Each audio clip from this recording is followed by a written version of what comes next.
નમસ્કાર દર્શક મિત્રો, હું છું પરેશ ચૌહાણ. સૌરાષ્ટ્ર સમ્રાટ ન્યૂઝ ચેનલમાં આપનું હાર્દિક સ્વાગત છે. વિસાવદર શહેરમાં વરસાદી વાતાવરણને કારણે રસ્તાઓની હાલત કફોડી. તંત્રની બેદરકારી. 2-3 દિવસથી વરસાદ પડતો હોવાથી રસ્તાઓમાં ખાડા પડ્યા હોય, જેમાં પાણી ભરાયા હોય, લોકોને પરેશાની. તંત્ર ધ્યાન દોરતું નથી. ઉપરોક્ત બાબતે તંત્ર સજાગ થાય તેવી લોક માંગણી થઈ રહી છે. આજે વિસાવદરની ફરી નગરપાલિકાની પોલ ખુલી અને જનતાની સામે દેખાઈ આવી.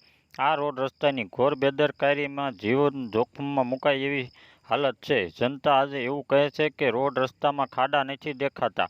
અમને એવું દેખાય છે કે કોઈના ખિસ્સામાં ખાડા પડ્યા હોય એવું સામે આવી રહ્યું છે. હવે જનતા કાંઈને થાકી ગઈ છે કે જનતા હવે કહેવા લાગી કે સરકારના ખિસ્સા ફાટી ગયા લાગશે, કેમ કે ખિસ્સા ખાલી થઈ ગયા. હવે નવું કંઈક આવે અને એની રાહ જોવો તો ફરી રોડ રસ્તા બને.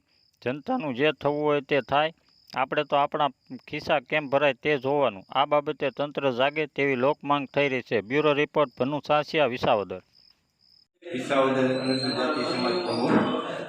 વિસાવદરમાં આજે 2-3 દિવસથી આ જોરદાર વરસાદ ચાલુ છે અને રોડ રસ્તા પણ ધોવાઈ ગયેલા છે. તો આ માટે સરકાર અને તંત્રને જણાવી કે લોકો ખૂબ પરેશાન છે, તો આના માટે તાત્કાલિક રસ્તા રિપેરિંગ કરે એવી લોક માગણી છે.